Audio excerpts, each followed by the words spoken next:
Stockport was granted a market charter in 1260 by the then Prince Edward, Earl of Chester, later to be Edward I, to Robert de Stockport.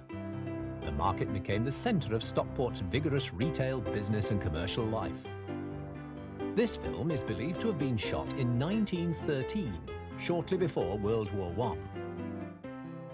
Naturally, the camera attracted most people's attention, including this rather curious, polite little boy.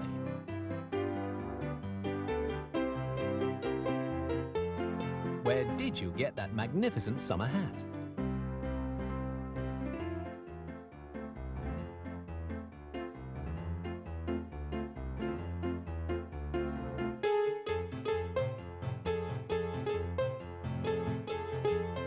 The film, shot by an unknown cameraman, may be one of the first films taken in the town. It was a natural place for a film camera, full of vibrant life, vigour and movement.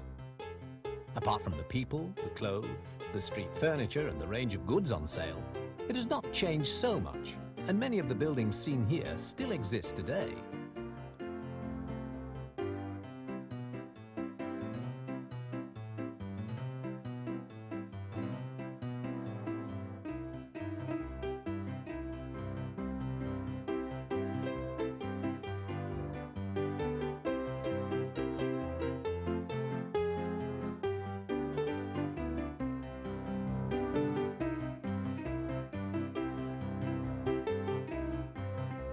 Our next look at the marketplace is some 50 years later, on the 17th of September 1960, as the town celebrates the 700th anniversary of the granting of the market charter. The festivities were attended by several dignitaries, and once again a camera was on hand to record the passing scene. It simply proves the old saying, everything changes and everything remains the same.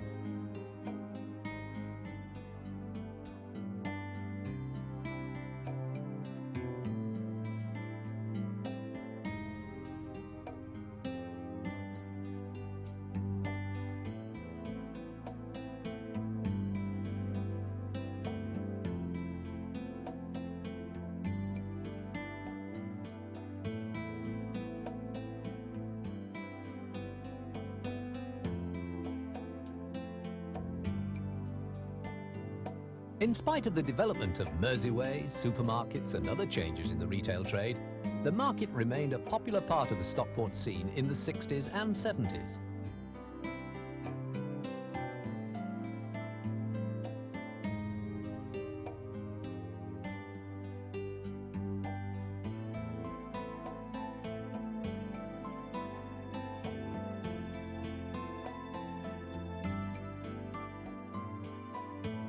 Shots show how it retained its fascination for the visitor, shopper and bargain hunter.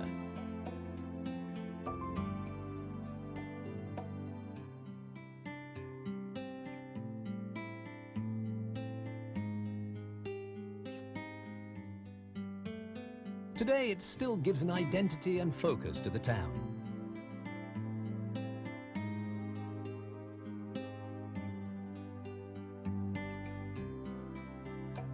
The group of buildings which make up the marketplace are like a sort of collective memory of the town.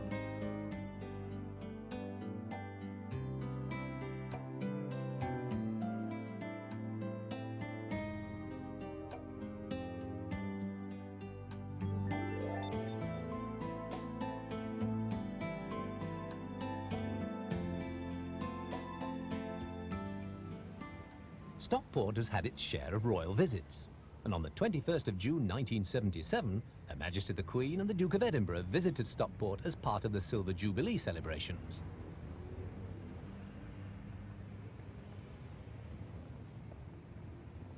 The royal party were visiting the Northwest as part of a two-day tour. Whilst in Stockport, they were driven to Edgeley Park, the home of Stockport County Football Club.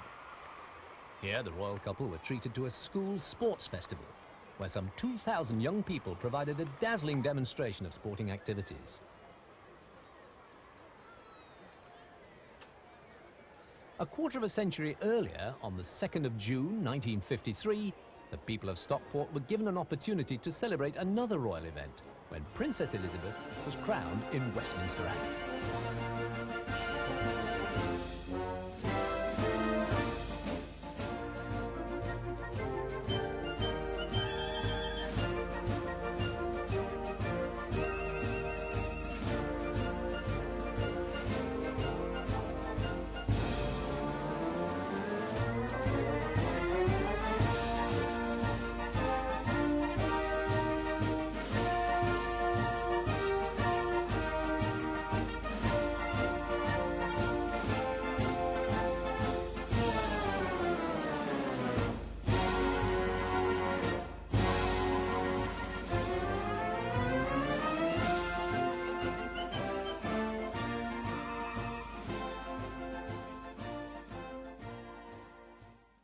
Later, a tree planting ceremony was performed by Alderman George Padmore on the lawn in front of Didsbury Road School.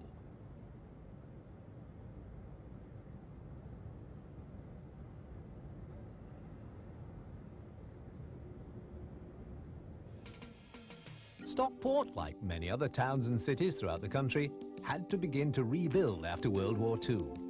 In the 2 decades that followed, large council housing estates were built on greenfield locations to house people dispersed from clearance sites in the town centre. Brinnington Neighbourhood Unit was one of these new housing developments, and building began after May 1951. The successful building programme provided 2,000 new dwellings by 1956, providing housing for 7,000 people on the new estate. The cost of the project was £2 million.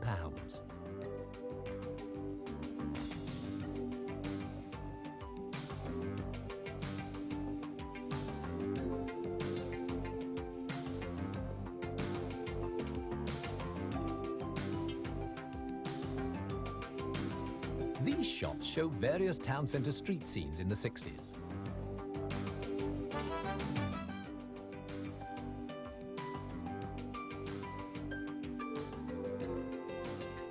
Lower Hillgate,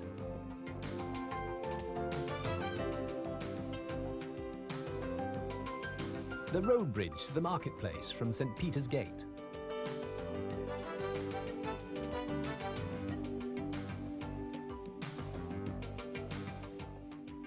and Winter's jewellery shop with its famous clock.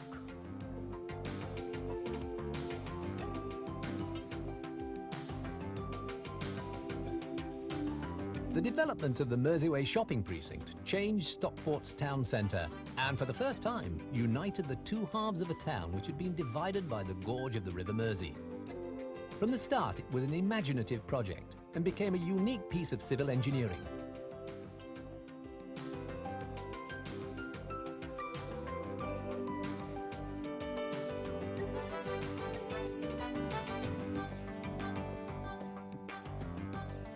Between 1934 and 1940, a road was built over the River Mersey and was opened to traffic in September 1940.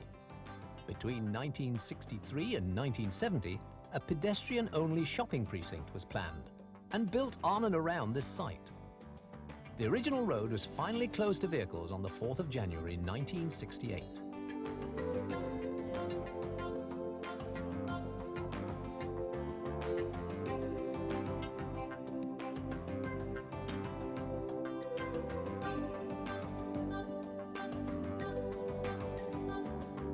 Casualties of the redevelopment were the fire station and the tram depot, which had to be demolished to make way for the new scheme.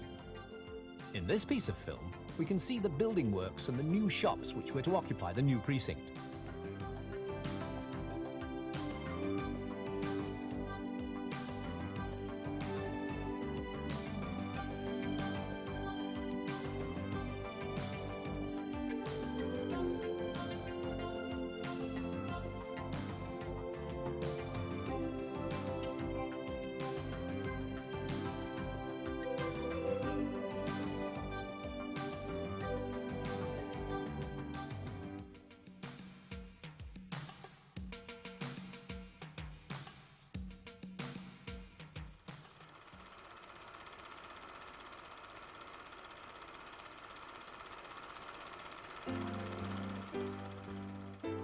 Because of the scarcity of cinefilm, very little amateur footage was shot during the Second World War.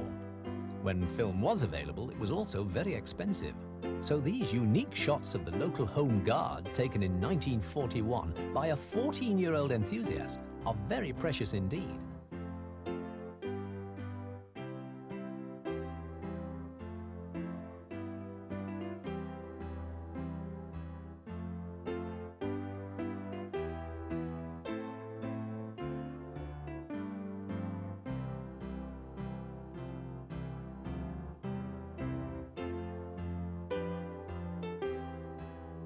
The Home Guard Company has shown parading, complete with well-lit pipes, through various local streets.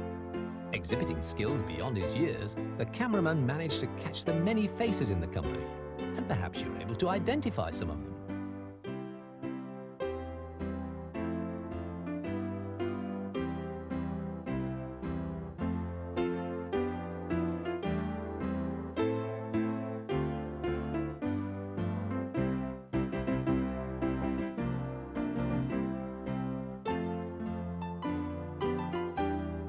The company then marched along Didsbury Road. And when you look at this film, you can see that Dad's army was not so much a joke, but something near the truth.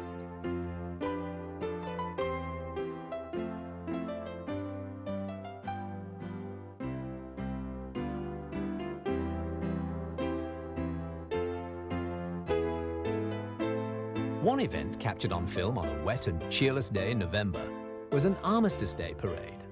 The march proceeded along Heaton Moor Road to the cenotaph in St John's Place, Heaton, Mersey. Recognised anyone yet?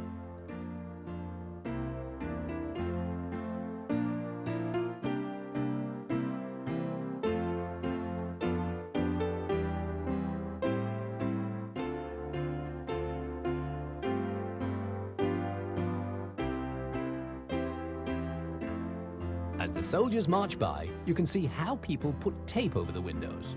This was done to prevent injuries from flying glass subsequent to bomb blasts shattering windows.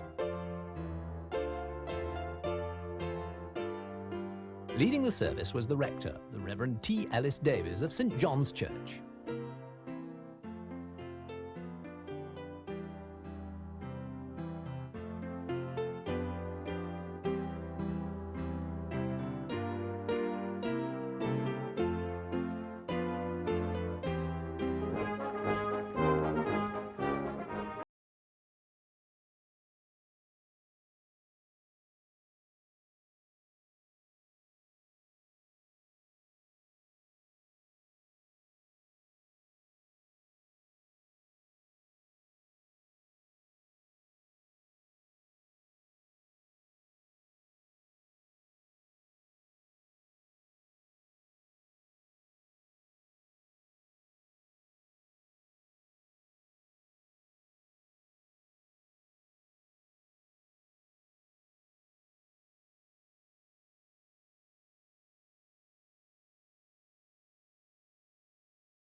St John's Place, Didsbury Road, and all areas over Stockport were decorated with bunting, and throughout the town many street parties were held.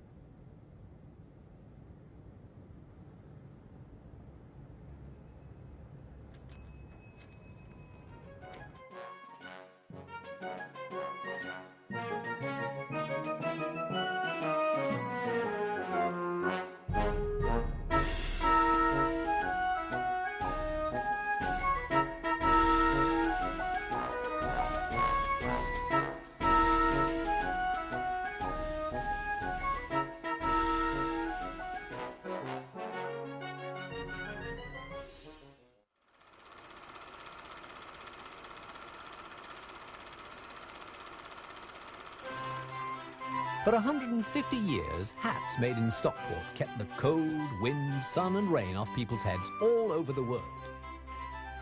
Here we see the basic components of hats, rabbit's fur, being fed into a machine which cleans, loosens and separates the fibres.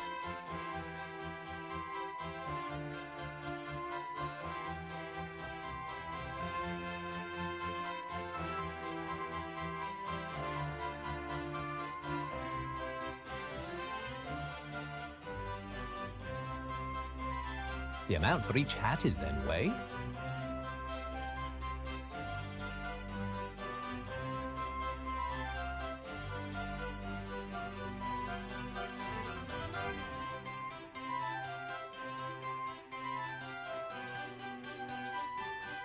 The fur is then blown and steamed onto a conical mould which produces rough, hood-like shapes.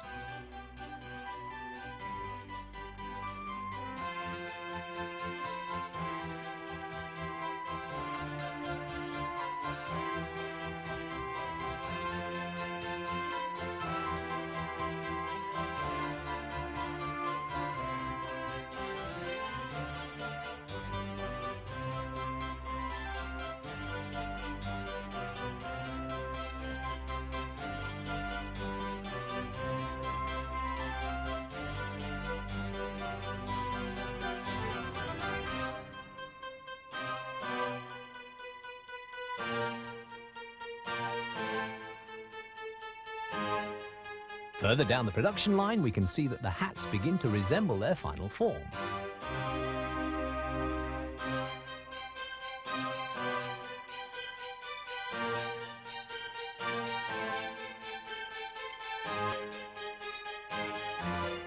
The brims are sewn.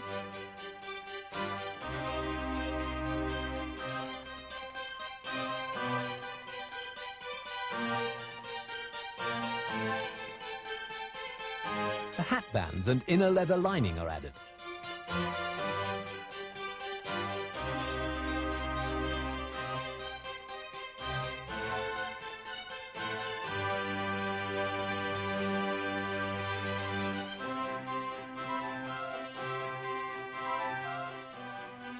Here we see a general view of the ladies in the trimming department.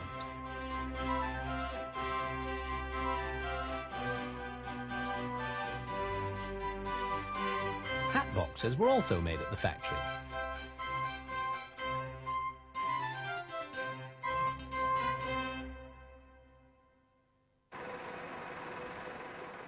The hats are packed for shipment all over the world.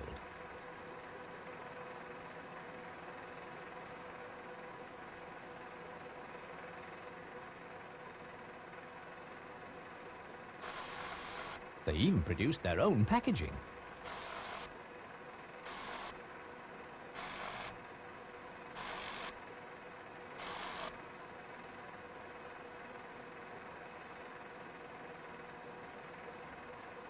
Battersby's Hats of London, made in Stockport.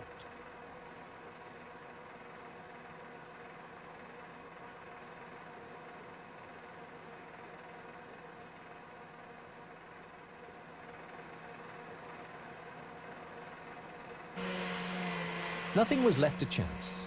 The wooden blocks for shaping the hats, as you can see here, were all made at the factory.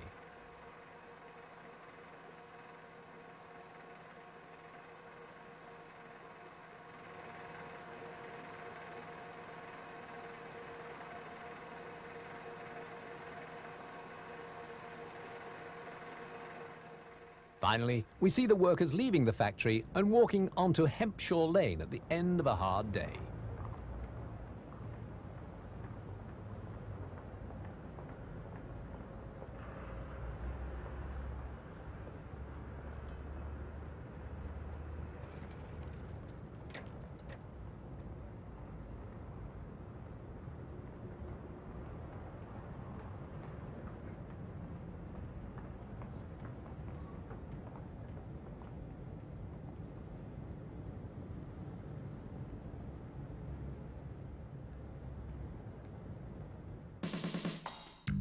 The 1950s and 60s saw the introduction of television into many homes, and rapidly the small screen became an essential part of domestic leisure and free time.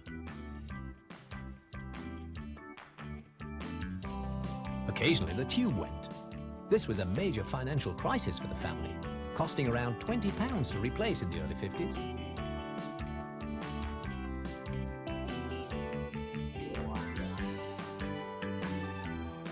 New Life Electronics was established to recondition cathode ray tubes.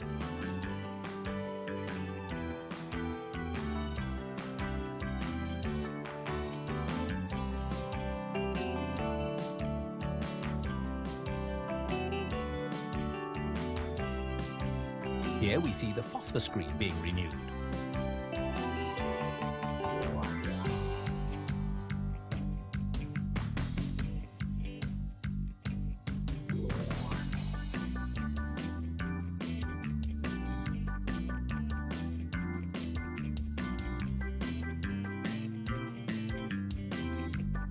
Careful.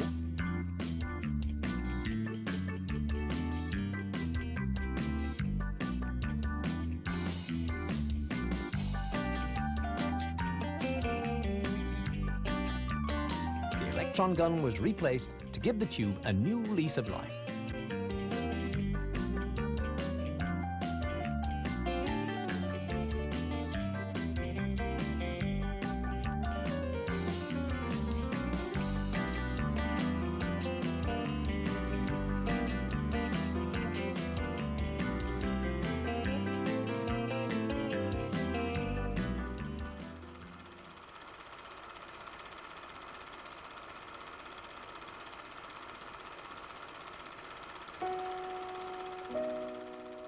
1926 was considered to be a fateful year in the life of the Stockport Fire Brigade. Shortly before 4 a.m. on a cold, dark morning of December the 29th, 1926, a young man named Edward Brierley, on his way to work, saw smoke and flames issuing from a building on the corner of Wellington Street. He dashed to Abel Haywood's newsagents, where he worked, and raised the alarm. The fire brigade swiftly responded. The engine, Mary Dalziel, left the fire station, which was then in Mersey Square, quickly made its way across the square towards Wellington Road South and started up the hill over Wellington Road Bridge. However, as it approached the steps that led down to Chestergate, the fire engine went out of control, veered to the right across the road and crashed through the bridge parapet, ripping out a gap of 20 feet in the brickwork. The fire engine plunged over the edge of the bridge, dropping 30 feet onto ground near Talbot Street. Today, the area is part of the bus station. The crew of the fire engine suffered one fatality: Superintendent Howard Beckwith. Several other firemen suffered serious injuries. Superintendent Beckwith's funeral was held on Saturday the 1st of January 1927.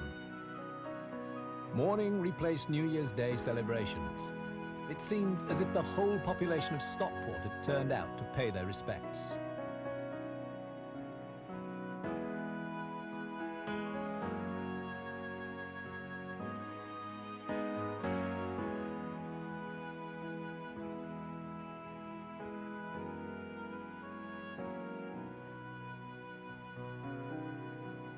At 11 o'clock in Mersey Square, the assembled mass bands played the Dead March.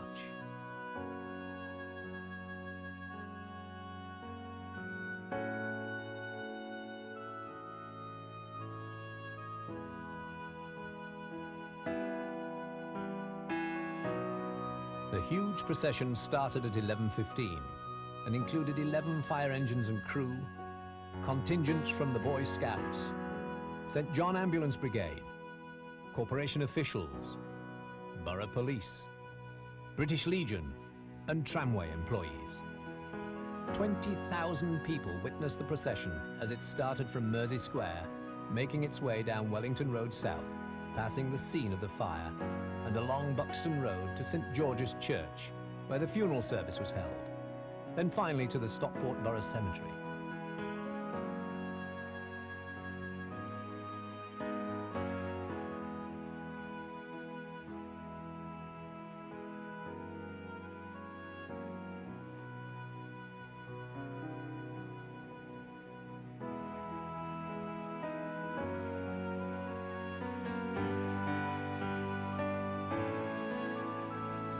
The coffin was carried on another fire engine named James Fernley.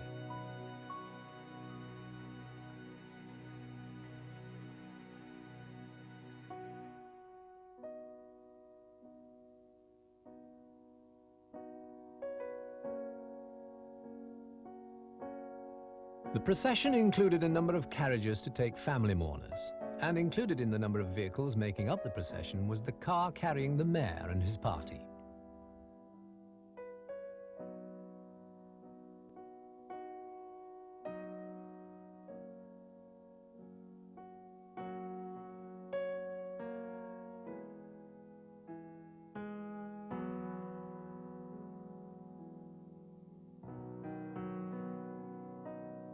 At the cemetery, members of the fire brigade, local army units, and scouts filed in to make their way to the graveside.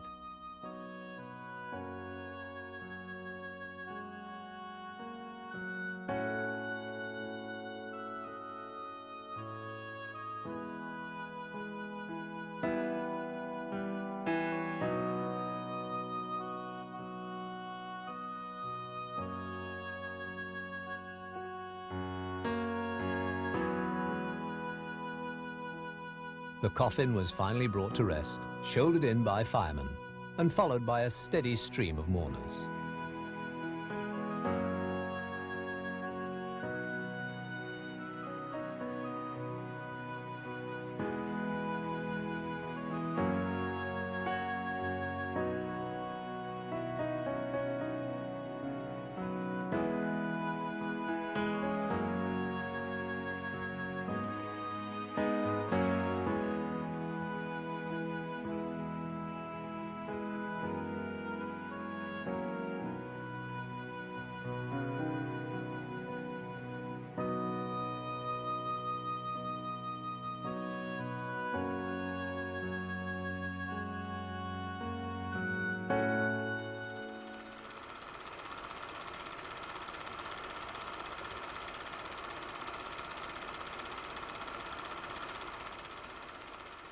Whitsuntide sees the combined Roman Catholic parishes of St. Winifred's and St. Mary's celebrating with a procession of the Blessed Sacrament.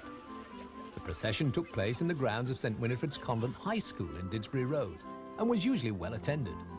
It was an opportunity for an assembly of families, children, nuns and clergy to make the occasion a memorable one.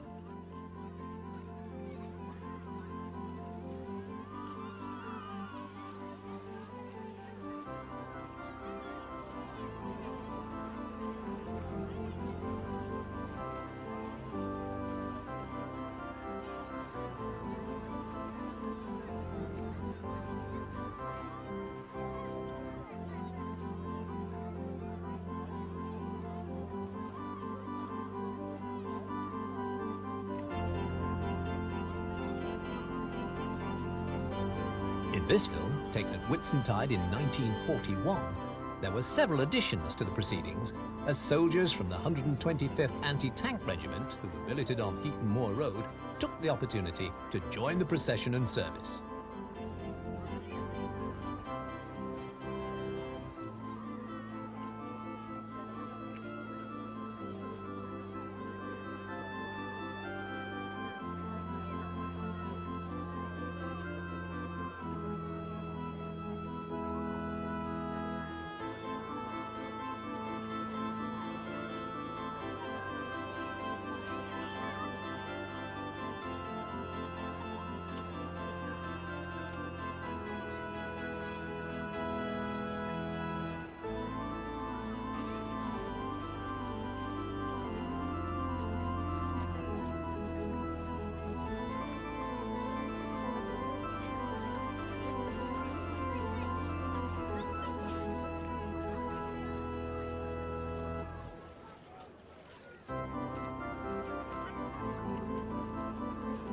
The clergymen conducting the proceedings are probably the Reverend Humphrey Lynch of St. Winifred's and the Reverend Aidan Jackson.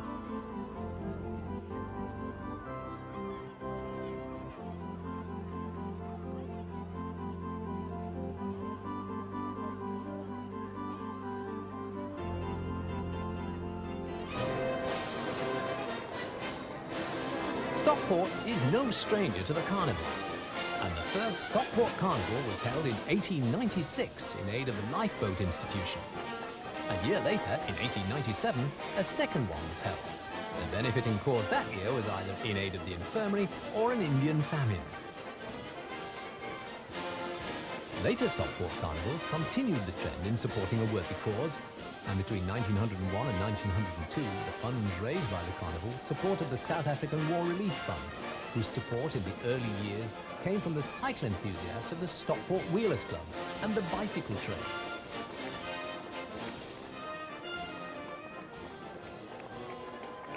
From 1911, the charity proceeds from the carnival were directed away from the more exotic to entirely being devoted to supporting the local infirmary.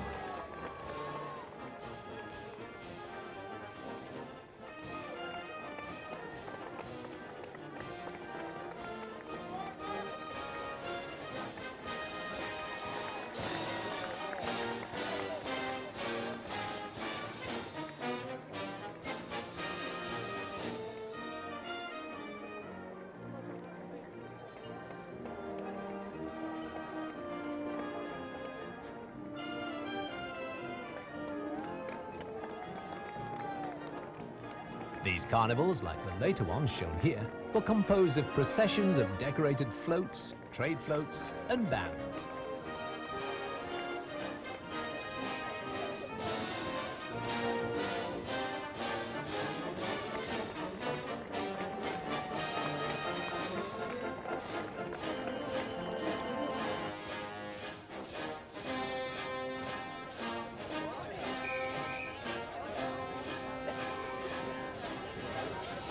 A fun fair concluded the carnival, and on this occasion in the 60s was held on Heaton Norris Recreation Ground.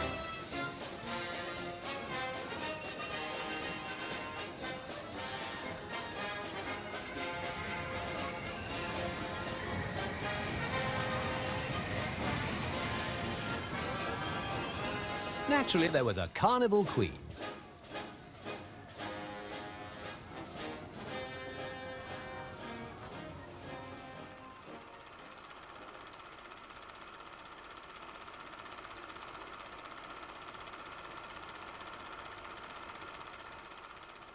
The people of Stockport are very resourceful when it comes to finding ways of having fun. And what better way than a fun-run marathon? In 1959, the enterprising publican at the Golden Lion in Middle Hillgate organised a fun run, and these amusing pictures show some of the contestants finishing the race.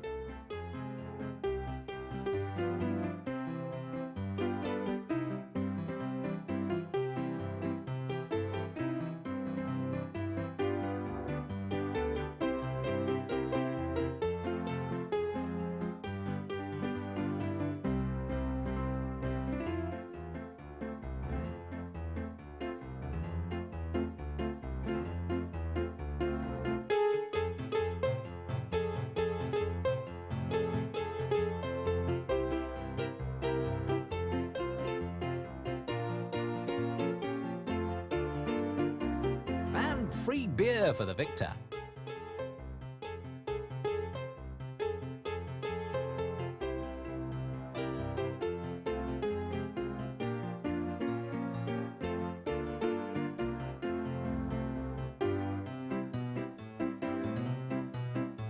Some of the contestants showed more than they intended as they approached the finishing line.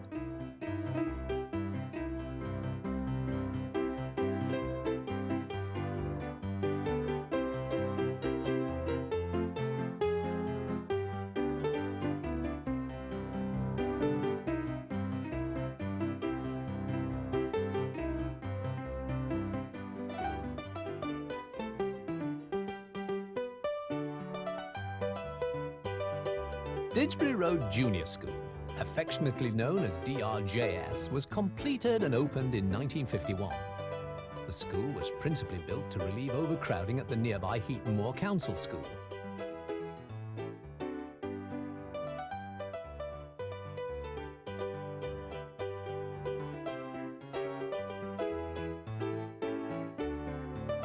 In this clip, compared to the previous one, the sports of the day were the more conventional and more sober form of running and athletic events.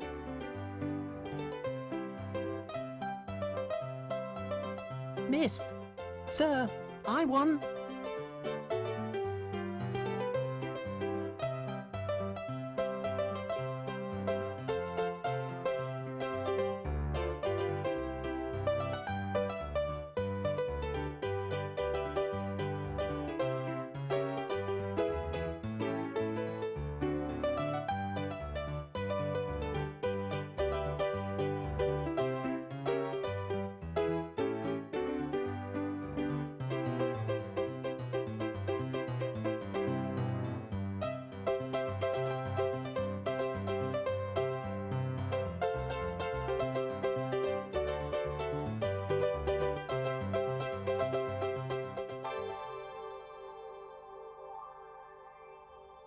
Stockport was the scene of a bizarre event as seen in this film from March 1960. A temporary artificial ski slope of scaffolding was built in Reddish Vale, near the railway viaduct. With the mild weather in Stockport, snow for the slope was brought from Scotland in containers.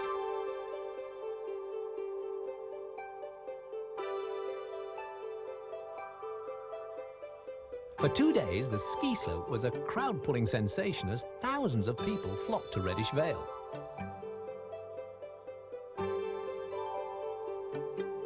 It was a highly precarious 2-day wonder, organised by two Norwegians, Lars A. and Erik Hoff, who were both students at Manchester University.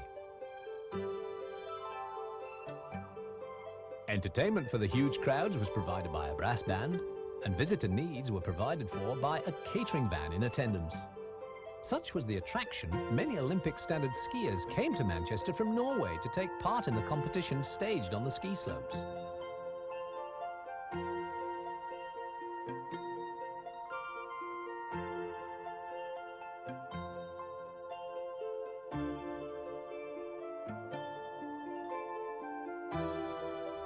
Further snow supplies were required before the event finished, and an additional 20 tons of artificial snow was obtained from a factory in Chester.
scaffolding was 35 feet high and 55 feet long, and in today's safety-conscious world, it would probably never have been given permission to be built.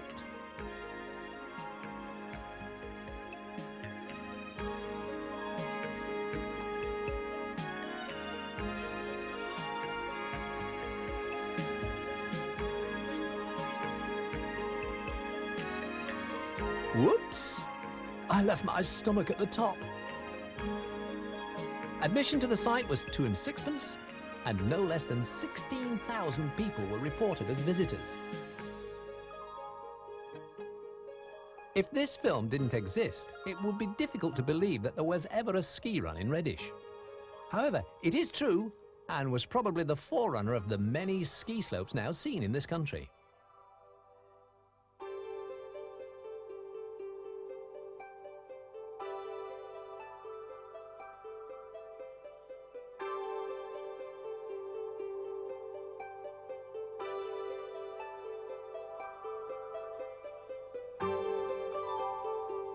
Naturally, the St. John Ambulance Brigade was there, and in spite of the falls, there were reported only a few minor injuries.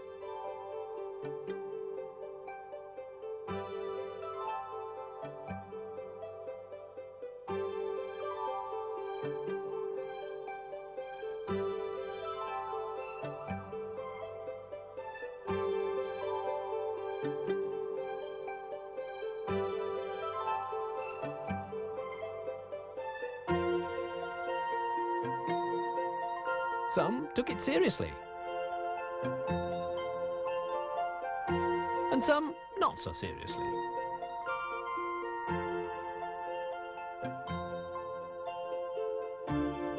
Some painfully,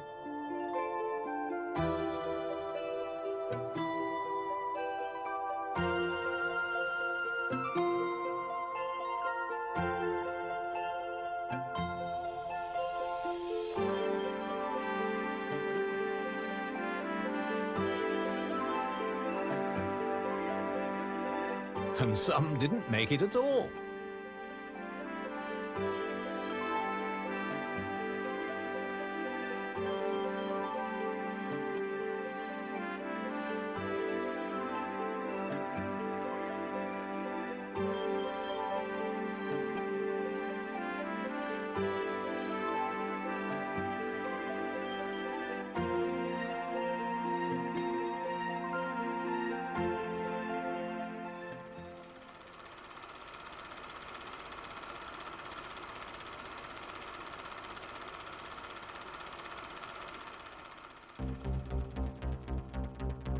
The 1960s witnessed the end of the steam age. However, a few steam engines survived on British railways until 1968. And this view, taken on Heaton Chapel Railway Station, depicts a steam engine, a Crab 260, running towards Heaton Norris Junction and Stockport.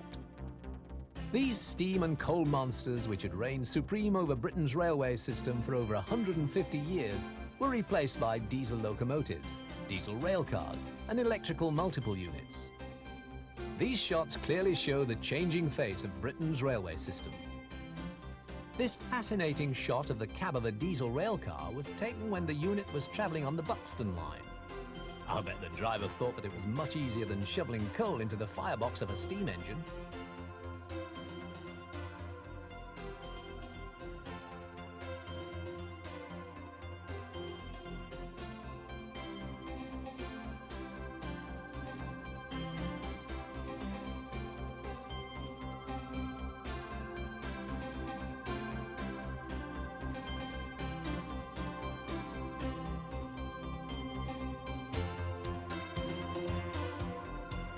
The rail crash at Cheadlehume Railway Station on the 28th of May 1964 was particularly sad because the coaches were carrying a school excursion party on a trip to York. The reports of the crash stated that the train jumped a temporary bridge and slewed over the track. 2 children and 1 adult were killed in the crash. And here you see the workmen clearing up the wreckage in the aftermath of the accident.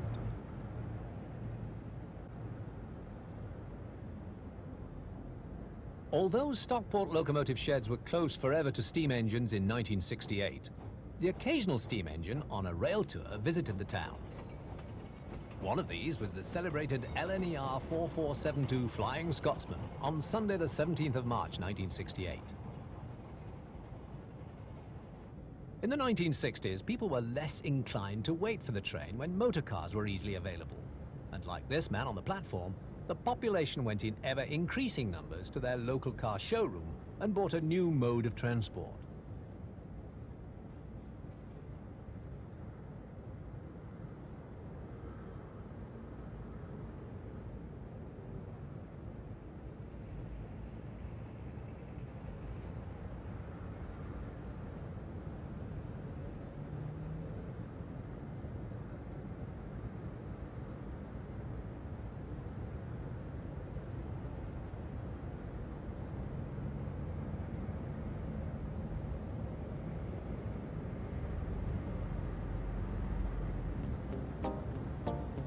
This film, shot in the 1960s, is a journey into the past. The camera was mounted behind the windscreen, and the journey down the A6 from Manchester to Stockport was filmed. It was a wonderful idea, but the cameraman forgot the long focus lens on the cine camera. After driving through Longsight and Levenshulme, we pass Belmont Bridge in Heaton Norris and approach Mersey Square. On the way, there is a glimpse of Christchurch, the LNWR Railway Goods Warehouse, the Touchstone Inn, site of Debenham Store, and the George Public House opposite. Compared to today, the roads are virtually empty of traffic.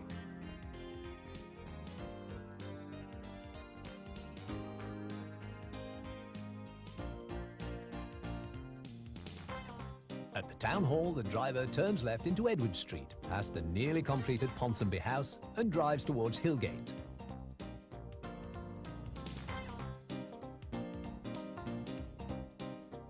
Of course, as every driver knows, cars sometimes go wrong, and in the case of this vehicle, spectacularly so. This car fire disrupted traffic on the A6, near the boundary of Heaton Norris and Levenshulme, and almost opposite McVitie and Price's Biscuit Works.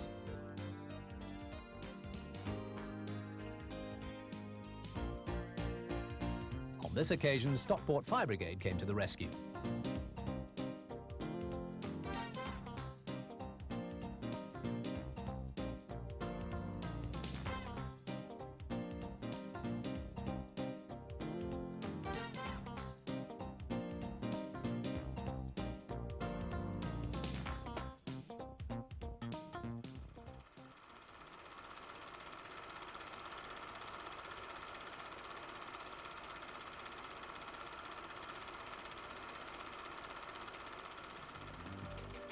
In those far-off days, pleasures, holidays and day trips were simpler affairs. One of the most enjoyable was a summer day trip to New Brighton from Tiviot Dale Railway Station, which was closed in 1967 and demolished the following year.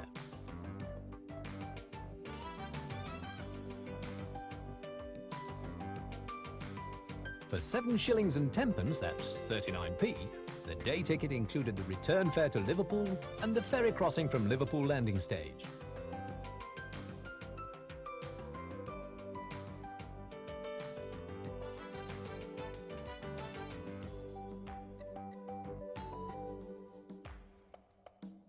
This film of enthusiastic day trippers was probably taken about 1961.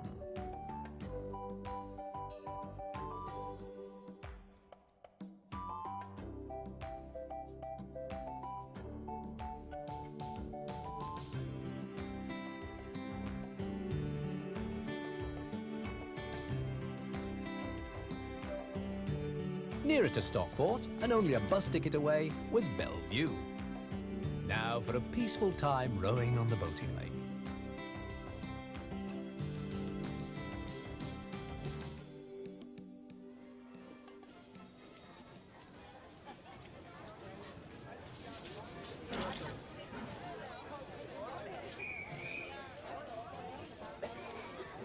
Prepare to have your stomach churned.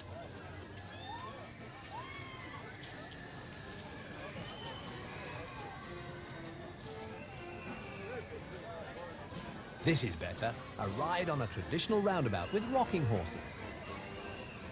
Bellevue was a popular venue for Stockport people of all ages. Sadly, it closed in 1977. and the site cleared for housing. But the ghosts remain, and they bring back memories of happy days.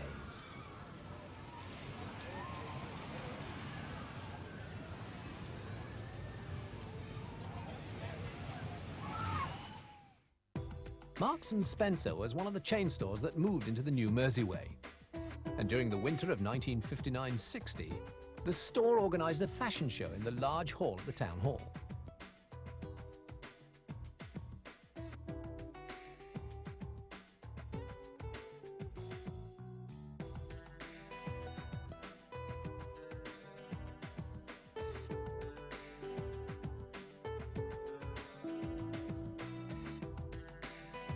Do you remember duffel bags?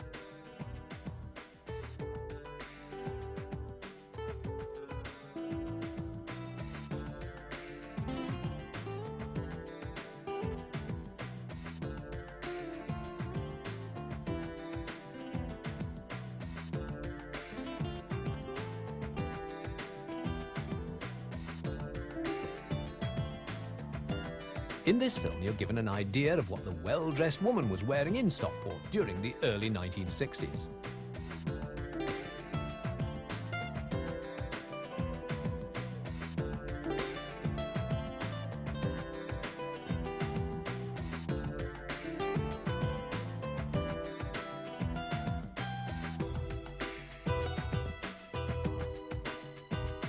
Housecoats,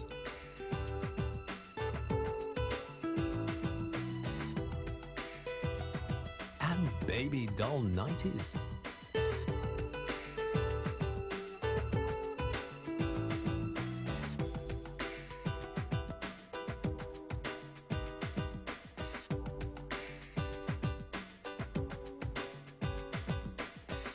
I think the clothes were more attractive then. What about the ladies?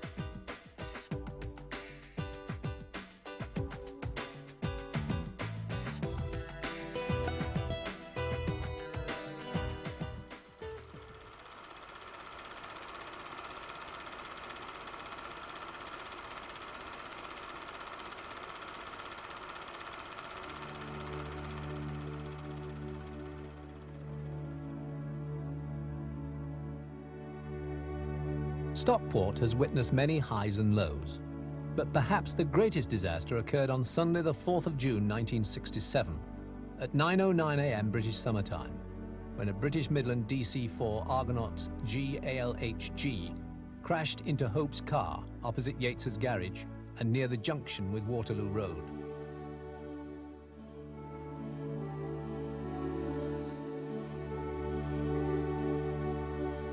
The flight was carrying returning holiday passengers from Palma, Mallorca to Manchester Airport, and the impact explosion on crashing was heard all over the district.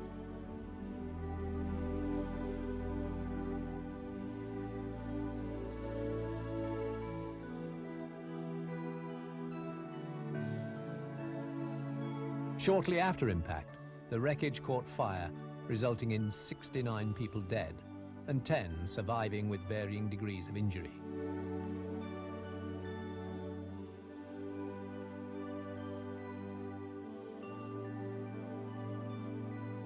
Huge crowds of sightseers flocked to the area to view the wreckage. Within half an hour of the crash, a local man was on hand with his cine camera to record the disaster.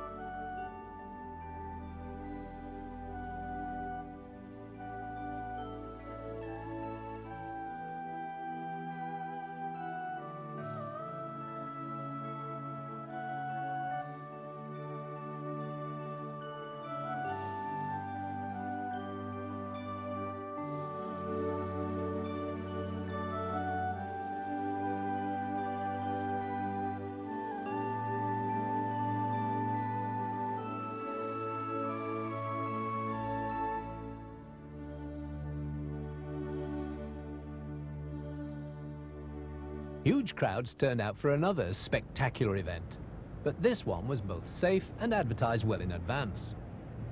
The countdown to destruction began at 10 a.m. The occasion was the demolition of the Portwood Cooling Tower on the 23rd of August 1981.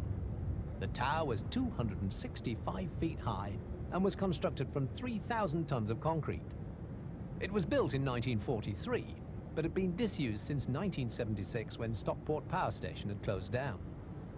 Streets and homes were evacuated from 7 a.m. and many roads in the area were closed.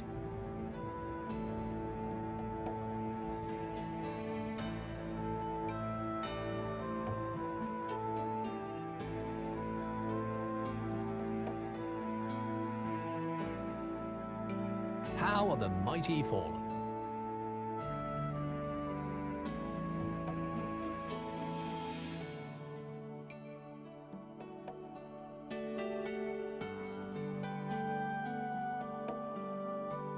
This film was taken from a point somewhere near the top of New Zealand Road. Large numbers of sightseers dispersed towards Turncroft Lane. In some ways, the demolition of this monster, which dominated the skyline of Stockport for 40 years, is a fitting conclusion to a century of rapid change. Change continues, but it is smaller and more piecemeal.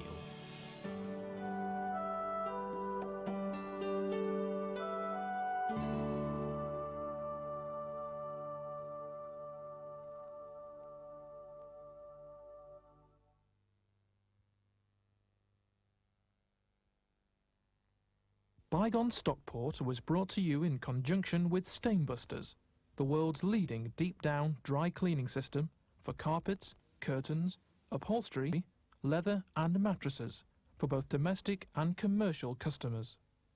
Everyone's